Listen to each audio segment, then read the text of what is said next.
My dears, welcome back to Xylem learning. Shruthi ടീച്ചറാണ്. അപ്പോൾ പരീക്ഷാ കാലത്ത് നിങ്ങൾ നോക്കി നടക്കാറുള്ള ചില ചോദ്യങ്ങൾ എനിക്കറിയാം അത് ഏത് ഭാഗത്ത് നിന്നാണ് നിങ്ങൾക്ക് കുറച്ച് പ്രശ്നം വരാറെന്ന്. അതുകൊണ്ട് മക്കൾക്ക് വേണ്ടിയിട്ട് അങ്ങനെ ഒരു ചോദ്യമായിട്ടാണ് ടീച്ചർ വന്നിരിക്കുന്നത്. സോ മലയാളം സെക്കൻഡ് ആണ് നമുക്ക് എക്സാം. ഒരുപാട് പാഠങ്ങൾ ഒന്നും പഠിക്കാനില്ല, എന്നാലും ലാസ്റ്റ് ഭാഗങ്ങളും അല്ലെ മറന്നുപോയ ആദ്യ ഭാഗങ്ങളൊക്കെ നമുക്ക് മെഗാ മാരത്തോണിലും മിനി മാരത്തോണിലൂടെയൊക്കെ നമ്മൾ സെറ്റ് ചെയ്യാണ് അല്ലേ, അങ്ങനെയല്ലേ? യെസ്. അപ്പോൾ എനിക്ക് പറയാനുള്ളത് നിങ്ങളോട് കൃത്യമായിട്ടും മനസ്സിലാക്കി പഠിച്ചുകൊണ്ട് വാക്കുകൾ ആവശ്യമുള്ള സ്ഥലത്ത് ആവശ്യമുള്ളതുപോലെ മാത്രം എഴുതിയാലാണ് നമുക്ക് മാർക്ക് കിട്ടുക കേട്ടോ. സോ ഒരു ടെൻഷനും വേണ്ട. പത്രവാർത്ത എഴുതുന്നത് നിങ്ങൾ ചെറുപ്പം മുതൽ 4ാം ക്ലാസ് മുതൽ പഠിക്കുന്നതാണ്. കൂടുതലായിട്ട് അറിയാത്ത പ്രശ്നമൊന്നുമില്ല. അപ്പോൾ സിറ്റുവേഷൻ വരുന്നതിനനുസരിച്ച് അല്ലെങ്കിൽ എന്താണ് വിഷയം എന്നുള്ളതിനനുസരിച്ച് പത്രവാർത്തയെ നമ്മൾ എന്ത് ചെയ്യണം, ഡിസൈൻ ചെയ്യണം അല്ലേ. അപ്പോൾ ഒരു പത്രവാർത്ത എഴുതുന്ന സമയത്ത് ആദ്യം എന്ത് വേണം? അടിപൊളി ഒരു തലക്കെട്ട് വേണം. നല്ലൊരു തലക്കെട്ട് കൊടുത്താലാണ് അത് ആളുകൾക്ക് വായിക്കാൻ തോന്നുക. അപ്പോൾ തലക്കെട്ട് അങ്ങ് ആകർഷകമാക്കിയാൽ, ഒന്ന് രസകരമാക്കിയാൽ എന്ത് ചെയ്യാം, ആ പത്രവാർത്തയുടെ പകുതി വിജയമായി എന്ന് പറയാം. പിന്നെ ബാക്കി കാര്യങ്ങൾ ഓർഡർ അനുസരിച്ച് കൃത്യമായിട്ട് സ്ഥലമൊക്കെ വെച്ചിട്ട് നമുക്ക് എഴുതാം. പത്രം വായിക്കുന്നവരാണെങ്കിൽ പത്രവാർത്തയുടെ ഭാഷയൊന്നും ഒരു പ്രശ്നമില്ല. അപ്പോൾ നല്ല ഭാഷയിലായിരിക്കണം നമ്മൾ എഴുതേണ്ടത്. എനിക്ക് കിണറ്റിൽ വീണ പൂച്ചയുടെ വാർത്ത പത്രത്തിൽ വന്നു കഴിഞ്ഞാൽ നമ്മൾ എങ്ങനെ എഴുതുക? ഓർമ്മയില്ലേ? കഥാനായകനായ അക്ബർ കക്കട്ടിലിൻ്റെ വീട്ടിലെ കിണറ്റിൽ പൂച്ച വീണതാണ്.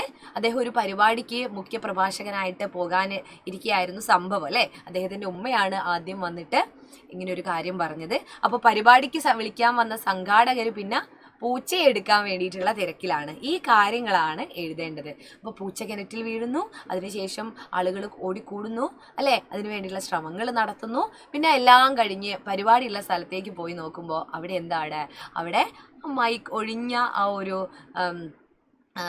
വേദിയും അല്ലെ സദസ്സും ഒക്കെയാണ് കാണാനുള്ളത്. മൈക്ക് ഓപ്പറേറ്ററും അദ്ദേഹത്തിൻ്റെ അവിടുത്തെ ഒരു അസിസ്റ്റൻറ്റും മാത്രമാണ് അവിടെ ഉണ്ടായിരുന്നത്. ഇതാണ് നമ്മൾ വാർത്തയായിട്ട് എഴുതേണ്ടത്. സോ നല്ലൊരു തലക്കെട്ട് എന്തെഴുതാം? നാട്ടുകാരുടെ വട്ടം കറക്കിയ പൂച്ച. അപ്പോൾ ആളുകൾക്കൊരു ക്യൂരിയോസിറ്റി തോന്നും, എന്താ സംഭവം, പൂച്ച എങ്ങനെ വട്ടം കറക്കി എന്നുള്ളത്. അപ്പോൾ നമ്മൾ എന്തെഴുതുക? സ്വന്തം ലേഖകളിൽ നിന്ന് വേണമെങ്കിൽ എഴുതിയാൽ മതി. നമ്മൾ സ്വന്തം ലേഖകൻ സ്വന്തമായിട്ട് വാർത്ത കൊടുക്കും. ഇങ്ങനൊരു വാർത്ത അത് പത്രത്തിലുള്ള ഒരാൾ എഴുതുന്ന തന്നെയാണ്, അതിൻ്റെ പത്രപ്രവർത്തകൻ തന്നെ കൊടുക്കുന്ന ഒരു വാർത്തയാണ് എന്നുള്ളത് കൊണ്ടും, അല്ലെങ്കിൽ ഇത് നിർബന്ധമൊന്നുമില്ല, പക്ഷേ നിർബന്ധമായും വേണ്ട ഒന്നാണ് കക്കട്ടിൽ. അക്ബർ കക്കട്ടിൽ ആയതുകൊണ്ട് സ്ഥലം കക്കട്ടിലാണ് എന്ന് പറയാം. കോഴിക്കോട് ജില്ലയിലെ പേരാമ്പ്ര കുറ്റ്യാടിയൊക്കെ അടുത്തുള്ള കക്കട്ടിൽ എന്ന് പറയുന്ന സ്ഥലമാണ് ഇത്. ഞങ്ങളുടെ അടുത്ത നാടാണ് ഏകദേശം. ഞാൻ പേരാമ്പ്ര, മേപ്പയൂരാണ് എൻ്റെ സ്വന്തം നാട്.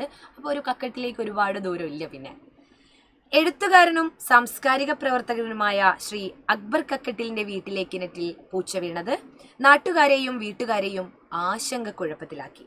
നാട്ടിലൊരു സാംസ്കാരിക പരിപാടിയിൽ മുഖ്യ പ്രഭാഷകനായി അദ്ദേഹം പങ്കെടുക്കാനിരിക്കുകയായിരുന്നു സംഭവം. എഴുതിക്കൂടെ ഇങ്ങനെ? പിന്നെ എഴുതുന്നു, അദ്ദേഹത്തിൻ്റെ ഉമ്മയാണ് പൂച്ച വീണത് ആദ്യം കണ്ടത്. പരിപാടിയുടെ സംഘാടകർ അനന്തന്റെയും കാസിമിന്റെയും നേതൃത്വത്തിൽ നാട്ടുകാരുടെ സഹായത്തോടെ നീണ്ട പരിശ്രമത്തിനൊടുവിൽ പൂച്ചയെ കരക്കെത്തിക്കുകയായിരുന്നു. പൂച്ചയെ കരക്കെത്തിച്ച് പരിപാടി ആരംഭിക്കാനായി സംഘാടകർക്കൊപ്പം സ്ഥലത്തെത്തിയ ശ്രീ അക്ബർ കക്കട്ടിൽ കണ്ടത് ഒഴിഞ്ഞ വേദിയും സദസ്സുമായിരുന്നു. എല്ലാവരുടെയും കിണറ്റിൽ പൂച്ച വീണതിനാൽ എല്ലാവരും വീട്ടിലേക്ക് പോയെന്ന വിചിത്രമായ കാര്യം മൈക്ക് ഓപ്പറേറ്ററും അസിസ്റ്റന്റും അറിയിച്ചു അല്ലേ. അവരോട് ചോദിക്കുന്നു, എവിടെ പോയി ഇവിടെ ഉള്ളവരെല്ലാം? എല്ലാവരും വീട്ടിലും കിണറ്റിലും പൂച്ച വീണ് എല്ലാവരും അങ്ങോട്ട് പോയി എന്നുള്ള ഒരു വിചിത്രമായ കാര്യമാണ് പറഞ്ഞത്. അപ്പോൾ ഇതൊരു വാർത്തയായിട്ട് ഈ രീതിയിലാണ് കൊടുക്കുക.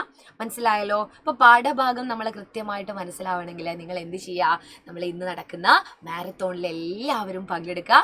അതുപോലെ നാളെ മോർണിംഗ് ബൂസ്റ്റർ ഉണ്ടാവും. കൃത്യമായിട്ടും നിങ്ങൾ എന്ത് ചെയ്യുക? നമ്മുടെ ലൈവ് ക്ലാസ്സുകളിലൊക്കെ അറ്റൻഡ് ചെയ്യുക. പരീക്ഷ അടിപൊളിയായിട്ട് എഴുതാം കേട്ടോ. അപ്പോൾ എനിക്ക് പറയാനുള്ളത്, നിങ്ങൾ താഴെ ഒരു സ്ക്രോള് കാണുന്നുണ്ടാവും അല്ലേ, ആ ഒരു നമ്പറിലേക്ക് വിളിച്ചിട്ട് 8ാം ക്ലാസ്സിലേക്കുള്ള അഡ്മിഷൻ ആരംഭിച്ചിട്ടുണ്ട്. അത് ഇപ്പം തന്നെ വിളിച്ച് നിങ്ങൾ ഉറപ്പ് വരുത്തുക. പെട്ടെന്ന് തന്നെ ജോയിൻ ചെയ്യുന്ന സമയത്ത് 10% ഓഫറൊക്കെ കിട്ടും. 7ാം ക്ലാസ് പോലെയല്ല, 8ാം ക്ലാസ്സിലേക്ക് പോകുമ്പോൾ കുറച്ചധികം കാര്യങ്ങൾ പഠിക്കാനുണ്ടാവും അല്ലേ, ലെവൽ കുറച്ച് കൂടുതലല്ലേ. സോ ഇപ്പം തന്നെ എല്ലാവരും എന്ത് ചെയ്യുക? വിളിക്കുക. നമ്മുടെ ലൈവ് ക്ലാസ്സുകളിലും ഒക്കെ ഇങ്ങനെ നിരന്തരം പറയുന്നുണ്ടാവും. അത് നിങ്ങൾക്ക് വേണ്ടിയിട്ടാണ്. ഒരുപാട് ലേറ്റ് ആവാതെ അതിൽ ജോയിൻ ചെയ്യുക. അപ്പോൾ നമ്മുടെ ഷോർട്ട് വീഡിയോയും കോണ്ടന്റ് വീഡിയോ ആയിട്ടും മാരത്തോൺ ലൈവുകളായിട്ടും ടീച്ചേഴ്സ് എല്ലാവരും നിങ്ങൾക്കൊപ്പമുണ്ട്. അപ്പോൾ മറ്റൊരു ക്ലാസ്സിൽ കാണാം. അതുവരേക്കും ടാറ്റാ ബൈ.